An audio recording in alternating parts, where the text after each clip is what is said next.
Hello everyone, this is Vinod Kumar Verma and you are welcome to Madhuban BK English classes. Today in this video we are going to learn verb and adjective. In our previous videos we have already learnt noun and pronoun. So let's get started. तो चलिए शुरू करते हैं parts of speech को आगे बढ़ाते हुए आज सीखते हैं verb और adjective. पिछले वीडियो में हमने नाउन और प्रोनाउन सीखा था, तो चलिए देखते हैं verb. सबसे पहले verb देखेंगे, ये हमारा थर्ड होगा verb. Okay, what is a verb? सबसे पहले हम इसका डेफिनेशन लिखते हैं. A verb is a word, a verb is a word used to express, a verb is a word used to express an action or state. आप इसे being भी कह सकते हैं, स्टेट को बीइंग भी कह सकते हैं. ठीक है. A verb is a word used to express an action or state, यानी कि वर्ब वह शब्द होता है जो किसे एक्सप्रेस करता है, अभिव्यक्त करता है एक्शन को या स्टेट, यानी कि कोई काम हो रहा है या कोई कुछ है उस चीज को शो करता है, दिखाता है ना, या आप बीइंग भी कह सकते हैं. चलिए इसे कुछ एग्जाम्पल के जरिए क्लियर करते हैं कि वर्ब आखिर क्या होता है. देखिए, लेते हैं. We are learning English. अब इस सेंटेंस को देखिए, we are learning English. Here learning and are verbs, ये दोनों जो है वर्ब्स है इसमें. ठीक है, लर्निंग और ये, तो इसमें इस सेंटेंस में आप गौर से देखिएगा तो क्या है, इसका हिंदी सबसे पहले समझिए. वी आर लर्निंग इंग्लिश, हम लोग अंग्रेजी सीख रहे हैं. तो यहाँ आप देख सकते हैं कि यहाँ काम हो रहा है. Here in this sentence action is being perform by the subject we. We के द्वारा यहाँ क्या हो रहा है, काम हो रहा है. किस चीज का काम हो रहा है, सीखने का काम हो रहा है ना, अंग्रेजी सीखने का काम हो रहा है. देखिए यहाँ काम हो रहा है. ठीक है, यहाँ कोई चीज कोई है नहीं, यहाँ काम हो रहा है. ठीक है, तो वर्ब, ये हमारा वर्ब हुआ और ये भी वर्ब हुआ. तो ये आर जो है फिलहाल एक्सिलरी वर्ब है, यानी कि इसे हेल्पिंग वर्ब भी आप कह सकते हैं, और ये जो है हमारा मेन वर्ब है. ठीक है, तो अब लेते हैं दूसरा एग्जांपल और समझते हैं. देखिए, India is a big country. इस सेंटेंस को आप समझिए. India is a big country.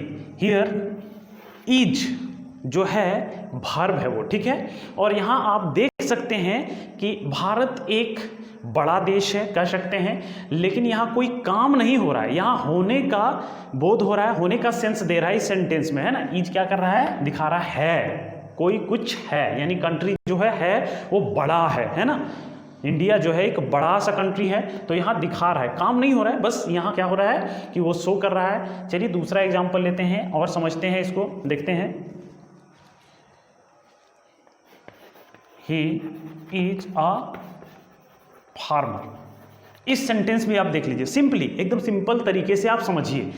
यहाँ देखिए, ईज जो है वो वर्ब है और ये क्या हो रहा है, यहाँ भी वही दिखा रहा है, स्टेट को दिखा रहा है. फार्मर होने का एक स्टेट है, हो रहा है, यहाँ कोई कुछ है ना, यहाँ कोई काम नहीं हो रहा है बस. तो समझ जाइए, अगर सेंटेंस में काम होगा तो वो होगा हमारा एक्शन वर्ब, और अगर कोई कुछ है तो वो होगा स्टेट वर्ब. ठीक है, सिंपल है. तो एक्शन वर्ब क्या होगा, जो मेन वर्ब होता है ना, उसी को लेक्सिकल वर्ब भी कहते हैं, प्रिंसिपल वर्ब भी कहते हैं, यानी जैसे होना, जाना, आना, खाना, पीना, रोना, धोना, सोना, ये जो भी होता है, गो, कम, प्ले, ईट, सीट, रीड, राइट वगैरह जो होते हैं, ये मेन वर्ब आते हैं. और वो समझिए जब भी आएगा तो वो एक्शन के रूप में आएगा, वो कहीं कुछ काम हो रहा होगा, लेकिन कोई कुछ है. तो इसमें होने के सेंस में तीन, जैसे बी फॉर्म आएगा, बी के तीन फॉर्म होते हैं, है ना. एक होता है पास्ट फॉर्म, एक होता है प्रेजेंट फॉर्म और एक फ्यूचर फॉर्म. तो पास्ट फॉर्म में बी का जो रूप होता है वो क्या होता है, वाज और वर होता है. ठीक है, और प्रेजेंट में बी का जो फॉर्म होता है वो इज, आर, एम होता है, और फ्यूचर में इसका क्या हो जाएगा, शैल बी और विल बी हो जाएगा, यानी होने वाला. ठीक है, एक्शन का बात नहीं कर रहे हैं, एक्शन में तो वर्ब जान ही रहे हैं, मेन वर्ब से होगा.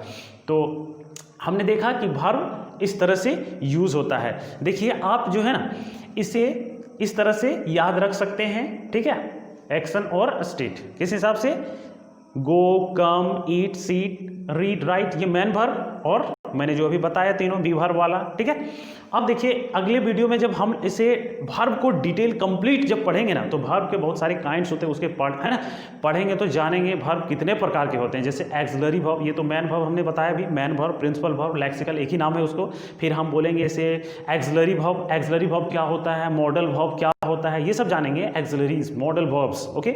उसके बाद ट्रांजिटिव वर्ब क्या होते हैं, इंट्रांजिटिव वर्ब क्या होते हैं, स्ट्रॉन्ग वर्ब क्या होते हैं, वीक वर्ब क्या होते हैं, फिनाइट वर्ब किसे कहते हैं, है ना, नॉन फिनाइट वर्ब्स किसे कहते हैं, ये सारी चीज़ हम जानेंगे। तो अभी नहीं पढ़ेंगे, बाद में पढ़ेंगे, बस हमारे साथ आप बने रहिए, आपको सब कुछ समझ में आएगा, ठीक है। तो चलिए अब आगे बढ़ते हैं और देखते हैं।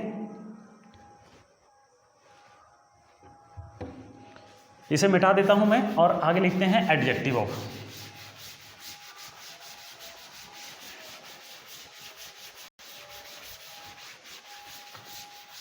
ये था हमारा वर्ब, ठीक है। देखिए एडजेक्टिव, ये 4th नंबर पे एडजेक्टिव आएगा। First of all we will write the definition of adjective. What is an adjective? देखिए क्या है adjective. An adjective is a word, an adjective is a word, an adjective is a word which qualifies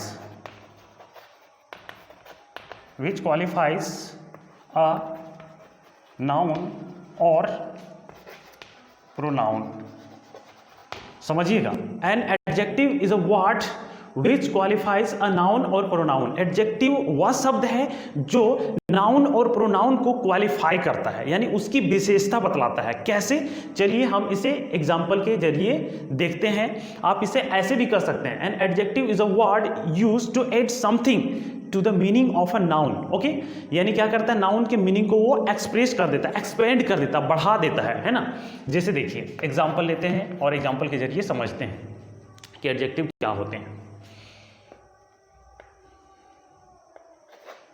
She is a good girl.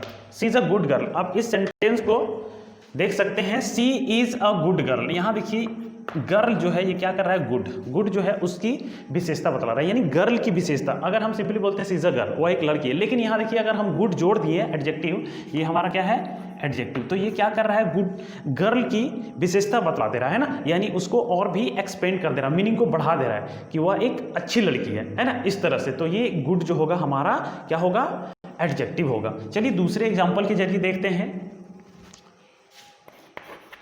He is honest.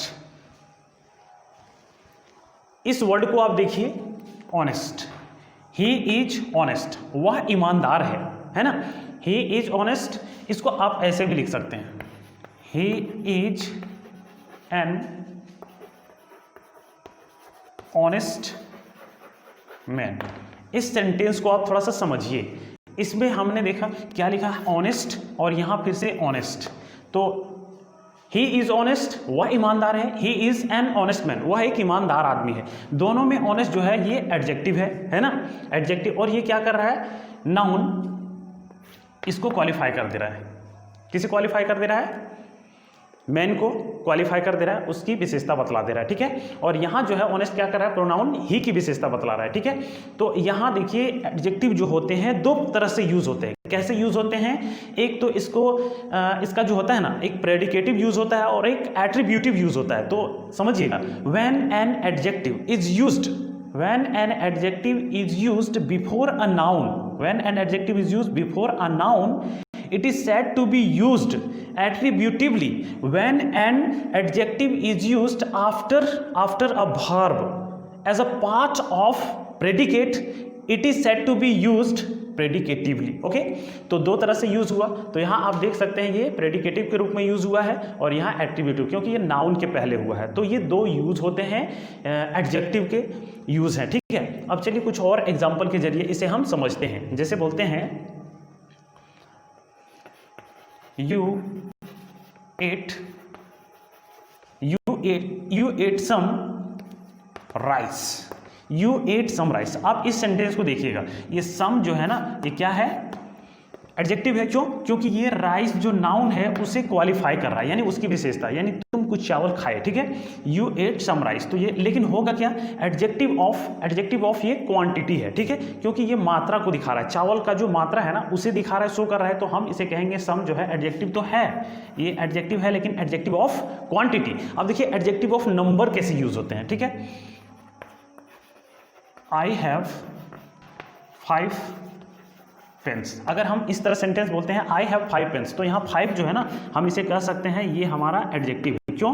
क्योंकि ये देखिए pens जो है इससे qualify कर रहा है, यानी कि हमारे पास कितने कलमे हैं, 5, तो 5 जो है ये इसे क्वालिफाई कर रहा है, नाउन के पहले आ रहा है, इसलिए 5 जो होगा एडजेक्टिव होगा। और कौन सा एडजेक्टिव कहेंगे, एडजेक्टिव ऑफ नंबर कहेंगे। क्यों? क्योंकि ये नंबर को दिखा रहा है, संख्या को दिखा रहा है ना, और यहाँ क्या कर रहा है, मात्रा को दिखा रहा है। और इस तरह जो है यहाँ जो है ये क्या कर रहा है, क्वालिटी को दिखा रहा है, एडजेक्टिव ऑफ क्वालिटी है।